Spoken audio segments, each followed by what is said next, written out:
Slapjack, T-Bar, Mace, Reckoning, and Mustafa Ali.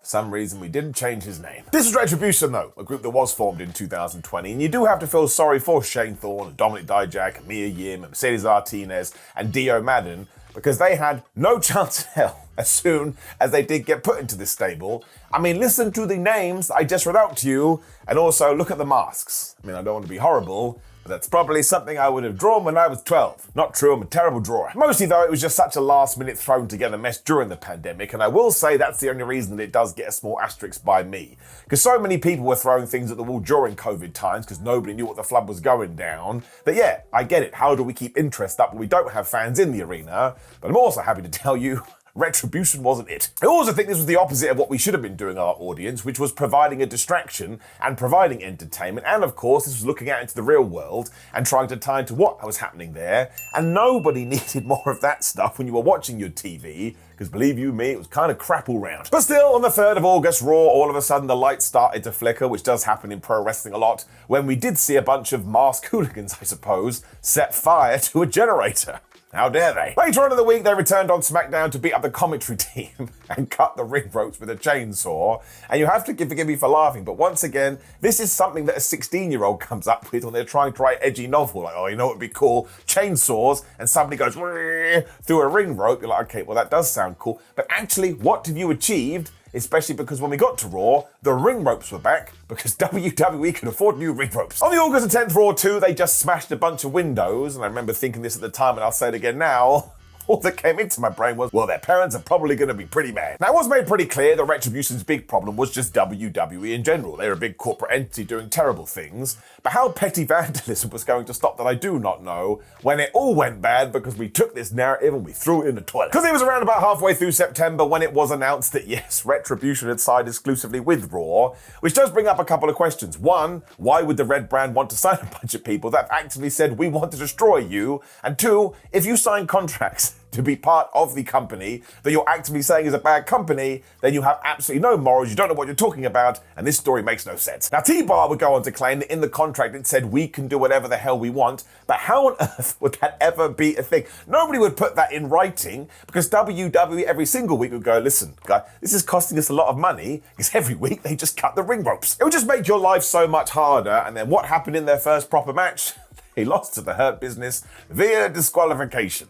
The more things change, the more they stay the same. This also happened after T-Bar had poked Bobby Lashley in the eye. So once again, we were playing fast and loose with the rules, because how many times have you seen that before with nothing going on? And eventually the rest of the locker room ran out to start a big old brawl. But why? What were you so worried about? It's like, oh no, they're gonna make us pay extra for our glasses after they ruin our vision, and that would suck. But I don't think it's enough to trigger it, man, we've got to beat you up. It was around this time as well when the whole gang got introduced, but once again, it was Dijak, Thorne, and Madden that got the worst of this, because they were Slapjack, T-Bar, and Mace. I understand that I've talked about this once, but I need to talk about it again. What are those names? Where did they come from? And even if you are basing this on Antifa stuff that was happening in the real world, nobody was called that. Nobody's been called that. Even in flipping Narnia, nobody was called that. This just meandered on for ages after this as they carried on doing juvenile attacks. I want to make it very clear, this was not on the talent. These were all very skilled professional wrestlers who were doing what they were told, but nobody could have got this over because almost from day one, whatever the idea was going to be, had a massive hole in it. We're here to ruin the WWE, and we're going to do that by signing for WWE. You always had to wear stuff like this I also keep going on about, but it's like the first movie you would shoot in college. We're on a Street project, guys, so what can we use? Oh, we found this trash can, why don't we cut it up and paint it? It also felt utterly directionless, and after they had sewn those deals, all they really did was hang around and play Nintendo, when I suppose somebody in creative was like, we probably should do something extra here, when we found our leader. Can you believe it? It was the hacker. Now, it was during the 5th of October Raw when it was meant to be Ali versus MVP, when out came Retribution to beat all of them up. And just when it looked like Mustafa was going to stand with the baby faces, of course, he teamed up with Retribution and went, ta-da! It was me, Austin. It was me all along. When at least somebody in creative went, do you know what we dropped a good old few months ago? It was that hacker gimmick we've been doing on SmackDown, so why don't we push all our potatoes together? Because once again, this was a pandemic storyline that somebody had come up with and never bothered to actually finish, which was some dude in a very blue room looking at screens screens and tried to cause a lot of carnage. And everybody said this was meant to be Mustafa Ali, but then we never even heard a peep more out of this. When, yes, we get to this point and he said, haha, it was me using those computers and I was doing it to help Retribution. Now don't worry that these two never crossed paths before this, and anything that hacker was doing stopped months before it. We just had to accept it for what it was. Now, on the one hand, I do appreciate WWE trying to tie up loose ends, but on another, don't start storylines that you don't have an ending for, which was exactly the problem with Retribution. We just made them up one day and said go. Now, it's great news for Mustafa Ali because he did deserve a greater position on the show, but let's go to the 19th October Raw, when we did get a 4-on-4 match with the Hurt Business. I will let you hazard a guess how this ended. Because it was indeed T-Bar submitting to the Hurt Lock, so all this told the audience was that these guys are losers unless they have a bunch of chainsaws in their hands. At the Hell in a Cell pay-per-view as well, Slapjack lost to Bobby Lashley. So the moment you were going through their win-loss record going, all right, okay, you caused a lot of fuss to begin with, but now you kind of suck. Even when the entire stable tried to get to the Hurt Business, eventually they would run away like cowardly heels. And then what happened on the 27th of October? We did this match again, and Retribution lost. I mean, it was via DQ, but still, Mustafa Ali decided, oh, hey, Cedric Alexander, I'm going to smash you with a chair right in front of the referee. And it would take another 2 weeks before they finally won the damn thing. That wasn't against Hurt Business, though. That was on the 16th of November Raw. And to try and tie it into the Survivor Series, they beat the very odd team of Sheamus, Keith Lee, Riddle, and Braun Strowman. The day after this as well, they then hacked the WWE social media channels. And actually, as a creative idea, that was pretty good. But look at some of the stuff they did right, and why is it in that stupid text? I mean, it was just like a 13-year-old kid trying to be edgy as they talked in generalities, like, oh, can you see what we've done here? And you don't know what's coming, and man, this is all your fault, it's on your shoulders. But the best one was, how does it feel to lose control? And I was like, remember, I understand that one. That's the real life wrestlers saying, please, somebody give us a better storyline here, because we are absolutely drowning. The November 26th episode of Main Event must have been the low point too, because they were appearing on Miz TV, and have a guess who they decided to attack. Again, it was around Survivor Series time. That's right, the returning gobbledygooker. Soon after this as well, they also got into a program with Ricochet where every single member of the group was able to beat him when they said, oh, hello, Rick, would you now like to join us? And Rick said no when they all went off down separate pathways. So if you ever ask yourself, why did Ricochet leave WWE? It was stuff like this. He got his ass kicked and he was never allowed to get revenge. They then went on to feud with the New Day, which at least had some substance to it because, of course, the rumor had always been that Mustafa Ali was going to be Daniel Bryan's opponent at that WrestleMania where Kofi Kingston took over. When Ali suffered a horrible concussion, he got taken off TV. Somebody had to take his place. It was Kofi Kingston. So rightfully so, now Ali was like, I need my revenge. And Kofi was like, well, I didn't do anything, dude. So that part was pretty good. Then, of course, on the February 21st, 2021 episode of Raw, T-Bar and Mace did indeed lose to the New Day.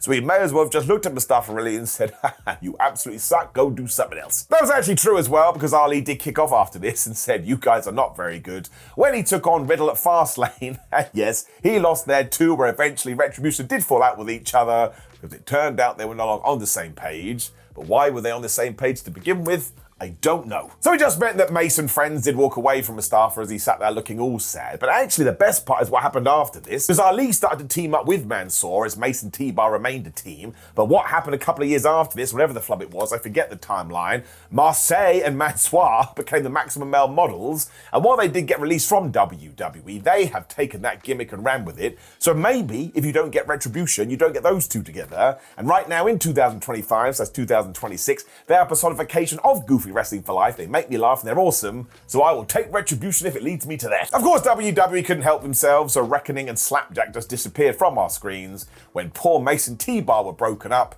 because they got separated in the draft. Mia Yim then just did start calling herself Mia Yim again for absolutely no reason when her, Shane Thorne and Mercedes Martinez got released through no fault of their own. They had been put in a creative black hole, and it was them that ended up paying for it. Not cool. Now, some people were hired back, which was very nice, but actually, there was an extra part to this on the October 25th, 2022 episode of NXT, because Dijak was now all of a sudden on our third brand, and he burned his Retribution mask to say, well, I'm back now, and was kind of like, okay, yeah, we understand that, but everybody else has just dropped it and not saying anything. maybe you should follow suit. Now let's be honest, I think what WWE was trying to achieve here was a brand new version of the Nexus, and if we had booked it that way, it would have totally worked. Let's say they took out a Drew McIntyre, who was the world champion at the time, but we did the exact opposite, and they went against people that weren't in the main event, and they lost, and they lost, and they lost, and they lost. There was also really no thought that went into this other than, well, it's a group that we could try. I want to make it clear, the biggest thing that people talked about then, and the biggest thing people talk about now,